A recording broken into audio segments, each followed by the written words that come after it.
Pappy Mason was said to have came up in Crown Heights, Brooklyn, but was born in Alabama. Pappy's legacy was firmly rooted in Queens.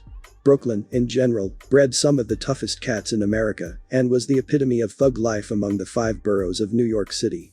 Pappy was raised amidst this rugged environment, learning the ropes of manhood in Brooklyn's unforgiving streets. Initially affiliated with the gang known as the Jolly Stompers, he later transitioned into a stick-up artist. While Pappy wasn't known for narcotics dealings, his reputation as a hothead who despised law enforcement preceded him. Even in his youth, he brazenly challenged police authority, displaying a defiant attitude that characterized his persona. Rebelling against authority was ingrained in him from the start, and he preferred settling disputes with his fists. Pappy was inherently adept at combat. His turbulent life led him down a path of conflict and incarceration, with juvenile detention centers, including Spafford, becoming his temporary home. Incarcerated for attempted murder during his teenage years, he found it difficult to evade trouble. Amidst his frequent stays at Spafford Youth House, Pappy crossed paths with another young brawler from the Seven Crowns gang, Lorenzo Fat Cat Nichols. United by their prowess in combat, they forged a bond rooted in mutual respect. Both espoused the ethos of looking out for one another, recognizing their shared values and skills. Spafford, renowned as a facility for troubled youths, housed only the most troublesome offenders. Mostly every gangster in New York City history has served a stint in Spafford. While some entered with a degree of delinquency, prolonged exposure to the institution's harsh environment often exacerbated their behavior. Pappy's disdain for authority, once directed at police, now extended to the correctional officers, leading to frequent clashes. Because of this, he maxed out and served his whole 7-year sentence. In 1983, a quarter of his 23 years had already been spent behind bars. By the time Pappy returned to the streets in '83, Fat Cat had already established himself as a prominent drug dealer along 150th Street in Southeast Queens. Seeking out Fat Cat upon his release, Pappy was promptly hired as security for a generous sum of $1,000 per week. His intimidating presence made even the most reckless individuals think twice before crossing him. His no-nonsense demeanor was matched only by his fierce loyalty to Fat Cat. Pappy emerged as Cat's right-hand man on the streets, chosen for his unwavering determination and fierce loyalty. He executed his duties with ruthless efficiency, leaving a trail of violence in his wake. In broad daylight, he brutally assaulted a call girl who had dared to steal from Cat. He didn't hesitate to eliminate a rival dealer attempting to encroach on Cat's territory. Pappy even went as far as killing a dissatisfied customer outside a church who dared to question the quality of Cat's product. Such acts of aggression only served to enhance Pappy's fearsome reputation, shrouding him in an aura of mystique. With his distinctive Rastafarian dreadlocks and adopted Jamaican dialect, many mistook him for a native of Jamaica itself. Informants whispered to the police about that dreadlocked guy, Pappy, identifying him as Cat's ruthless enforcer, the most feared individual on the streets. Street legends spun tales of Pappy's brutal methods, including torturing individuals with hot curling irons to extract information or inflict punishment. Pappy's relentless brutality earned him the trust and favor of Fat Cat, who rewarded him with a lucrative drug spot in the 40 projects, allowing Pappy to expand his operation and amass wealth with impunity. The enforcer for Cat's organization decided to establish his own faction, giving rise to Pappy's crew known as the Bibos.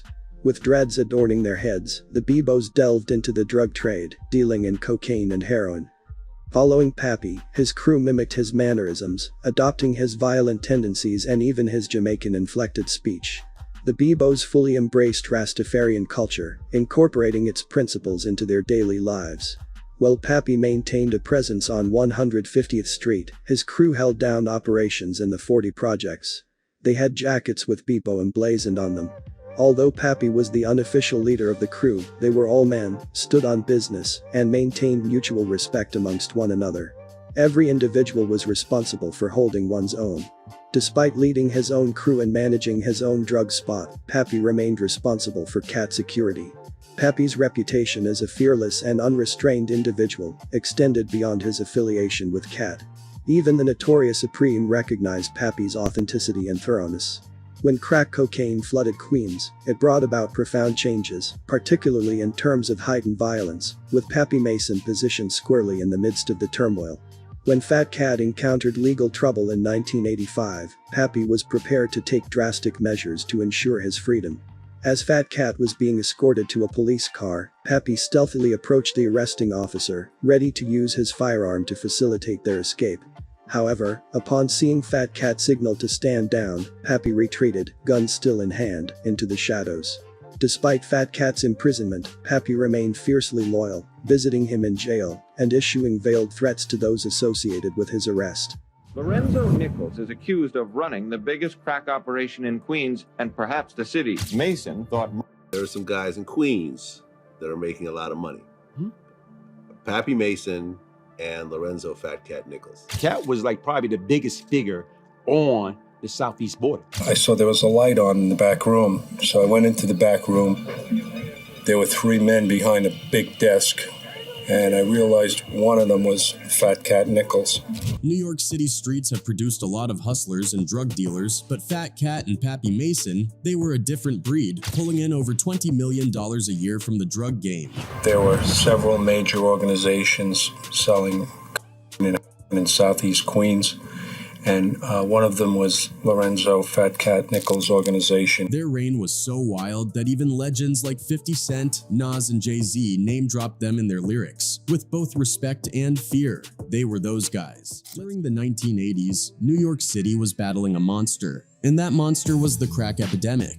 It swept through the boroughs like wildfire, and right in the heart of it came 2 names that would forever change the game: Fat Cat and Pappy Mason. In 1977, while serving time behind bars, fate stepped in. That's where Cat crossed paths with Pappy Mason. The 2 clicked almost instantly, and Pappy would soon rise to become Cat's right-hand man. Even before they met, Pappy already had a rep for handling problems with straight-up violence, and with him being around so many Jamaicans growing up, he adopted parts of the culture. From the dreadlocks to the patois he spoke fluently. While locked up, the 2 of them didn't just sit around wasting time. They were plotting. They connected with other street figures from different boroughs, laying out a blueprint to take over once they got out. And when that gate finally opened, they hit the streets hard. Fat Cat didn't waste time. He jumped straight back into the drug game with a plan and precision. For example, he could cop a package for around $450, break it down into $5 bags, and flip it for over $1,500 on the block. It was simple math with serious profit. But it wasn't just about numbers. Cat knew how to move. He combined his sharp mind with his size and intimidating presence to demand respect and climb the ladder fast. How good is the money dealing drugs? Well, an individual can take $200, okay, and make $600 in a matter of 4 hours. Any corner you can find business going on. Here's something changing hands. And here. In South Jamaica, you don't have to be an adult to work in the drug trade. This corner market is right next to a school. Fat Cat's name really started ringing bells in the streets after a wild shootout at a skating rink with the infamous Corley brothers. These weren't just some street-level hustlers, these dudes were serious players out of South Jamaica. They ran the 40 projects, also known as the South Jamaica Houses, like their own personal kingdom. At the top of the Corley clan was James Wall Corley, a real street legend who had the kind of mystique you only hear about in gangster flicks. They called him Ghost for a reason. Nobody knew where he stayed, what car he drove, or much of anything about him. He was off the radar, low-key to the point that barely any photos of him even exist. One of the few pictures out there is from the Olympic Palace, a classic shot featuring all the heavy hitters from South Jamaica during that era. After the shootout between Cat and the Corley crew, things could have gone left, but instead it led to something bigger. Rather than continue the beef, Fat Cat and Wall came to a mutual understanding. They chopped up the territory like businessmen in suits. The 40 projects got split. Cat took one side, Wall kept the other. The shootout served as Cat's grand entrance, a statement that he wasn't to be played with, even when stepping into someone else's domain. After that, his reputation was certified. You got to use your brain to be a drug dealer. You got to outfox this guy. It's like it's the chaser and the chasee. With his name ringing louder than ever, Cat knew it was time to level up. He needed a core squad, real muscle, real loyalty, and of course, Pappy was right there beside him. What made Pappy such a valuable piece of the puzzle was that he brought something different to the table. He wasn't from Queens, so he had no local ties or baggage. And because of how he dressed, moved, and spoke like a Jamaican, a lot of people thought Cat had brought in a foreign enforcer, someone off the grid who couldn't be traced in the US, that added an air of mystery and fear. The crew they built didn't play around. Their approach was ruthless, straight up. Pappy, as Cat's top enforcer, developed a chilling rep across Queens. He didn't negotiate, didn't show mercy. He enforced. Junkies who owed money or stepped out of line were doused in gasoline and lit on fire. If a street-level dealer stole from the crew, the consequences were brutal: beatings, torture, or worse. And if someone made the mistake of stealing $1,000 or more, that was a death sentence. By 1985, Fat Cat's organization was bringing in over $100 million in drug money. And with that kind of money flowing, Cat started pulling back from the spotlight. He became more like a ghost himself, running the operation from the shadows. Everything still moved like clockwork. But now the man behind it all was rarely seen. To keep appearances clean, Fat Cat opened up a deli on the corner of 150th Street and 107th Avenue. And he gave it a slick name, The Establishment. Some people called it Big Mac's Deli, but to those in the know, it was simply the game room. What really made it stand out was that it was the only store on the block without security bars on the windows. Why? Because no one dared mess with it. That deli was a no-fly zone. People in the neighborhood knew the deal. If Cat owned it, you respected it. Inside that deli, Cat had something even more powerful going. He built what they called the Round Table. It was made up of the top kingpins in Queens, and it served as a council of sorts. They'd meet, talk it out, and divide the borough up like bosses. That setup helped keep the peace and gave Cat even more influence. Hello, y'all. Welcome to Bam Bam Raw TV. I'm Bam Bam, aka the 411 Giant. Hit that like button, subscribe, and hit that bell icon so you know when the next video coming on. All right, on this episode right here, we finna get down to one of New York's most legendary, notorious legends. I mean, this man is legendary not just through his notorious actions on the street and what people were whispering about him.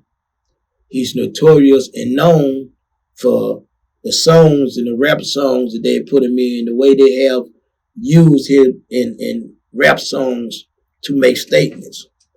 Now, I was at two places with this individual who go by the name of Howard Mason, but we know him as Pappy Mason. Pappy Mason, I was in two USPs with him. I was in USP Leavenworth and Lockdown Marion. Pappy Mason was allegedly the enforcer for Fat Cat, Lorenzo Fat Cat Nichols. And they worked together in a group. They had a group there called Bibos. And they worked together. They were very effective according to the streets of New York, and according to the fear that they had out there, but also according to the legends in the songs, and also according to the amount of money that they was making under the nose of the government at that time. They said in the late 80s and the early 90s, they was pulling in $200,000 a month. Nice piece of money then, nice piece of money now. But they was pulling in this money. The operation was firm, strong, but still under the radar. What they did was vicious and solid, and you didn't hear no lot of flap about it. They was just as much businessmen as they was hitmans.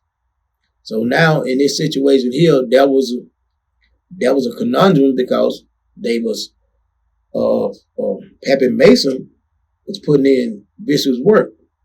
And he was like the boogeyman. I mean, they was terrified of him. That's like, hey, say, look here, man, we're gonna call the boogeyman. He was known for being extremist, and we had a conversation about this because we seen something on TV, and we had a conversation similar to this. Pappy Mason is alleged to have burned the dude up in the butt with a torch or iron. I was alleged to have burned the dude in the butt with a cigar. Dude smoked cigars, and that's what we used. But Pappy Mason and I, we had we had an understanding to people looking at the extremes of the situation. But to me and to him, from what I gathered, what it was about the message that you were sending. It wasn't about just being all super extreme. It's being letting the person understand and let the people understand. I'm serious about what I do. Don't make me do it to you. And you can't ask for it no better than that. That gives everybody a chance to stay out the way and do the right thing. But as in this organization, like I say again, for 200, they were bringing 200,000 in a month, which was good for that time. And eventually, Pappy Mason got locked up, but he got the attention of the feds. They got the attention of the feds when allegedly a hit that he was convicted for was sent out the penitentiary, and it was sent to kill a young police officer.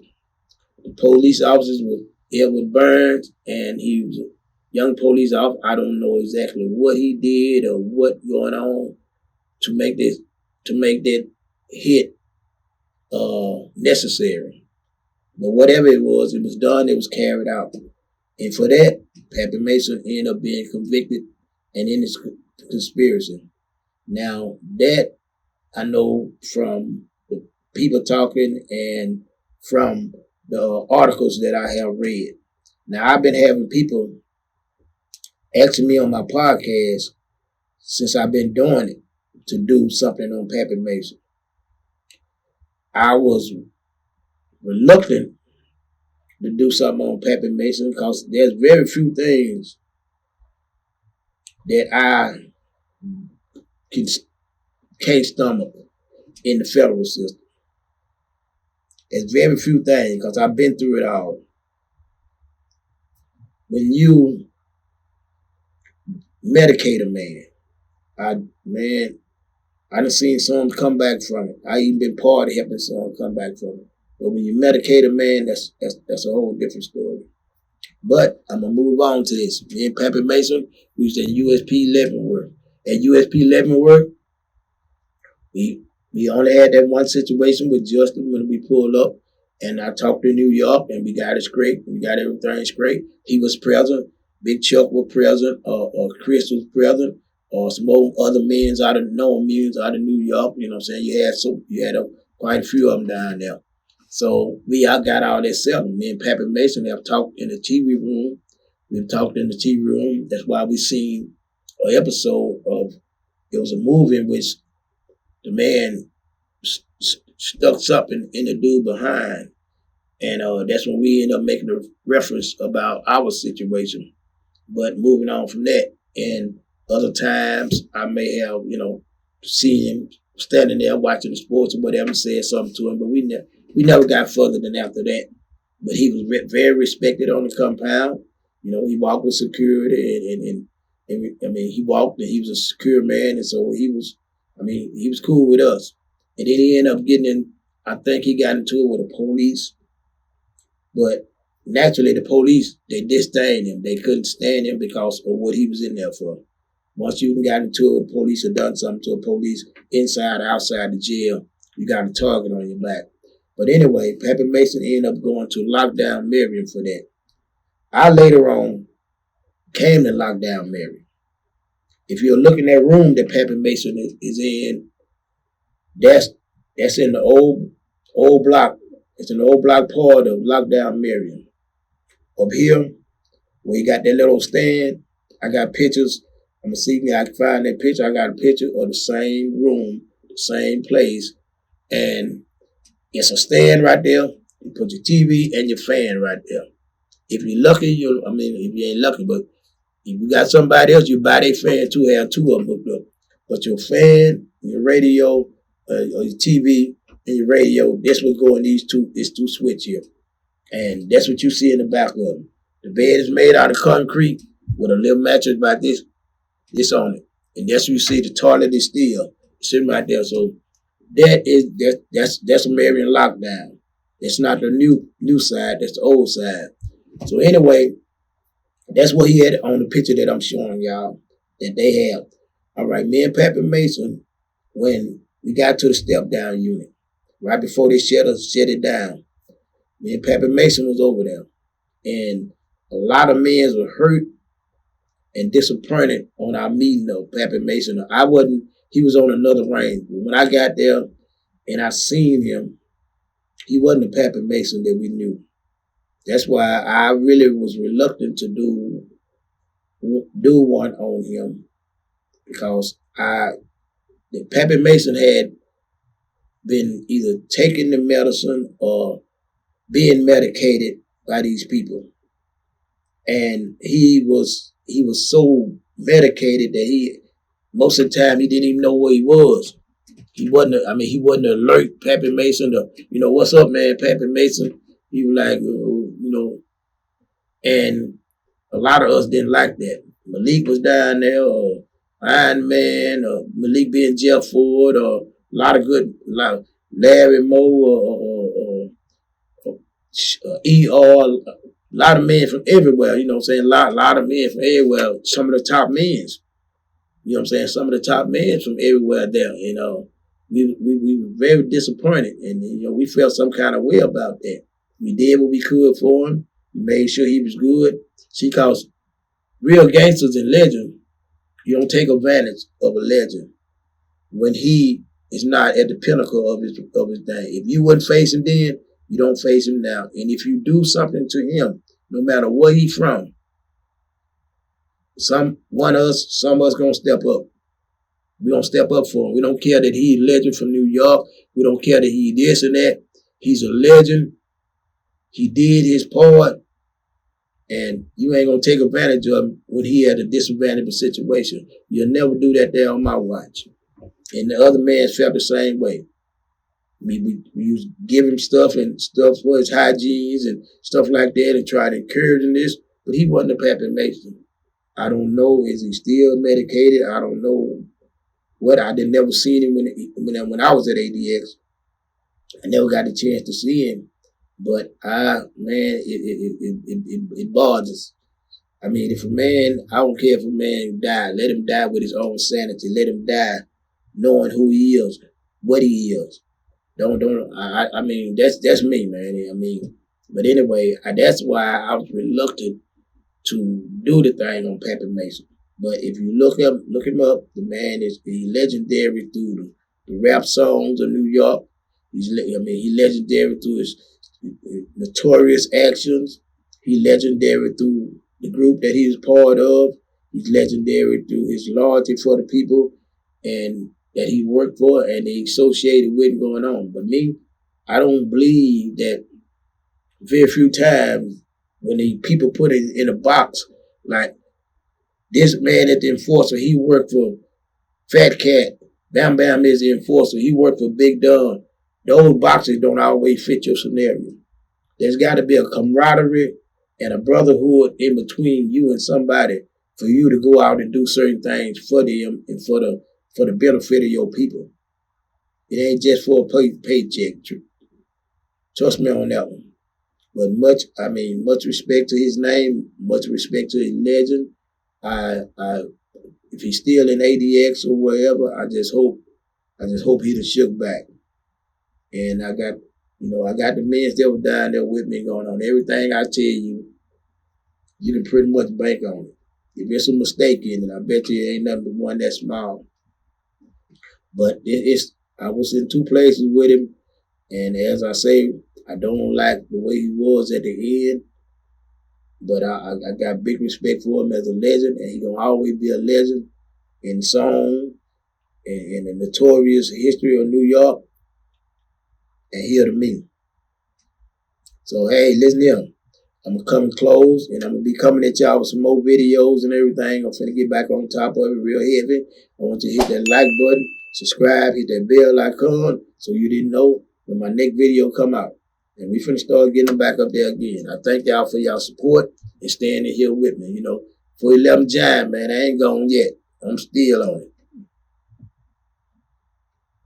So, but Pappy Mason never, I wouldn't even go in a room with the guy, you know. You got, here it is, thinkers and you got doers. And sometimes you don't have somebody like Pappy is a doer. Obviously, he was a thinker because he just lost himself and he's lost 4 good cats. They've been in jail since 1988, 31 years. He destroyed a whole organization behind that one move. Howard Pappy Mason was a soldier. In one of the most violent eras in New York City history, Pappy Mason rose above the rest to cement his reputation as one of the most feared men in the 5 boroughs. When the South Jamaica crack wars were in full swing and bodies were dropping by the day Pappy held court in the street and reigned king, he was the one nobody wanted to fuck with. He was the baddest man on the block. To put it quite simply, Pappy Mason was a legend in his own time. In the mid-80s, the crack vial spawned violence and bloodshed, paper chasers and 4-corner hustlers, drug empires, and kingpin galore. And in the annals of mythical drug lore, Pappy Mason has stood tall over time as the man, the myth, and the folk hero that inspired Jay-Z, Nas, and 50 Cent to lionize him and his exploits in verse. They was legends. Myths like urban legends myths, Irv Gotti said of the Southeast Queens hustlers. And for real, can't nobody front on that. Pappy went to the block looking for Cat, and Cat hired him on the spot for $1,000 a week as security. Pap's got a good heart, Fat Cat said. If he's your friend, he's your friend. But if he's your enemy, that's something altogether different. Pappy was the dude crazy dudes would think twice about trying. With his no-nonsense attitude, he was vicious. And don't get it fucked up, Pappy was fiercely loyal to Cat. Pappy emerged as Cat's man on the streets. Cat wanted Pap on his team because he knew Pap had that mad heart. And Pappy did his job with a vengeance. He pistol whipped a prostitute who stole from Cat in broad daylight on the block. He shot a rival dealer who tried to encroach on Cat's territory. And he shot a customer dead outside a church because the customer had the nerve to complain about the purity of Cat's product.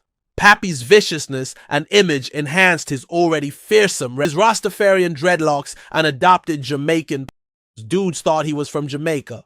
That dude with the dreadlocks, that's Pappy. One informer told the police. He's Fat Cat's enforcer now. He the craziest guy out here. And street tales tell of Pappy sticking hot curling irons up dudes to torture them or get them to talk. The dude was vicious. He definitely did not play. And Pappy's work was rewarded by Fat Cat. He handed Pappy a lucrative drug spot in 40 projects to ply his trade and get money. Pappy took the spot and ran with it.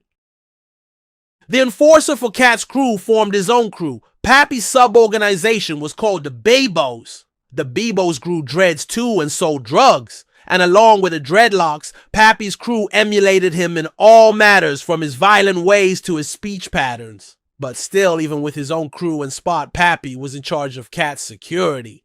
And when crack hit, it changed Queens dramatically. The violence erupted, and Pappy was at the center of it when Fat Cat was arrested in 1985. Pappy crept on the arresting officer as he escorted Fat Cat to a police car.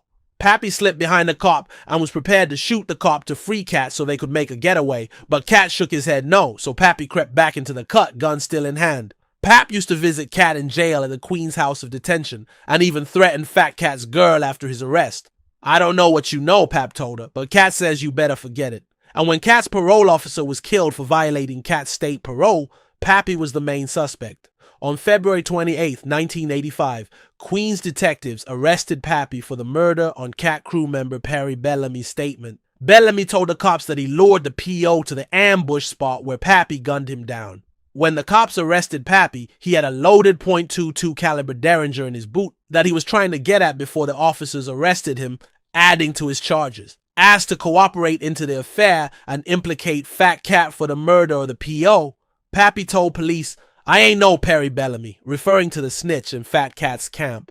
Because of his refusal to break the street code, Pappy joined his boss in the Queens House of Detention. And during Pappy's incarceration, his legend grew.